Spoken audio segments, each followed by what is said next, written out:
CM Revanth Reddy నాయకత్వంలో రాష్ట్రం అన్ని విధాల అభివృద్ధి చేస్తున్నట్లు తెలిపారు ఎమ్మెల్యే వేముల వీరేశం. నల్గొండ జిల్లా నకిరేకల్ నియోజకవర్గంలో ఎమ్మెల్యే పర్యటించారు. నార్కట్పల్లిలోని పలు గ్రామాల్లో ఇందిరమ్మ ఇండ్లకు శంకుస్థాపన చేశారు. కట్టంగూరు మండలానికి చెందిన బీఆర్ఎస్ నాయకులు అధిక సంఖ్యలో కాంగ్రెస్లోకి చేరగా వారికి కండువా కప్పి పార్టీలోకి ఆహ్వానించారు. కార్యకర్తలకు అన్ని విధాల అండగా ఉంటామన్నారు ఎమ్మెల్యే వీరేశం. గంగదేవిగూడెం నుంచి కొమ్ము రామచంద్రయ్య గారు మాజీ వార్డు మెంబరు, వారితో పాటు చాలామంది పెద్ద మనుషులు, యువకులు అందరూ కాంగ్రెస్ పార్టీలో జాయిన్ కావడం జరిగింది.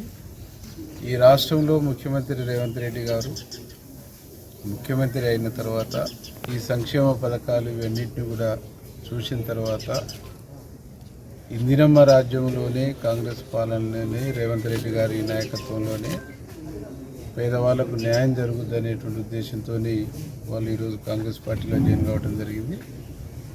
వారి ఊరికి ఇంకొక 15 ఇండ్లు కావాలని చెప్పేసి వాళ్ళు కోరిండ్రు. రెండో విడత తప్పకుండా వాళ్ళకు 15 ఇండ్లు ఇస్తామని చెప్పేసి కూడా మేము మాట ఇచ్చినాం.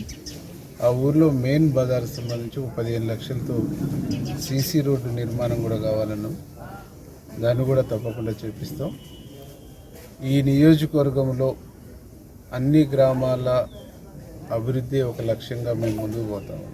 అభివృద్ధిలో కొంచెం ఆలస్యం కావడానికి కారణం గడిచిన పాలనలో గడిచిన ప్రభుత్వము 8 లక్షల కోట్ల పైచిలకు ఈ రాష్ట్రానికి అప్పు చేసి తప్పకుండా ఈరోజు జాయిన్ అయినటువంటి గంగదేవిగూడెం సంబంధించినటువంటి పెద్దలు ఇక్కడ ఉండే యువకులు కోరుకున్నట్టుగా రానున్న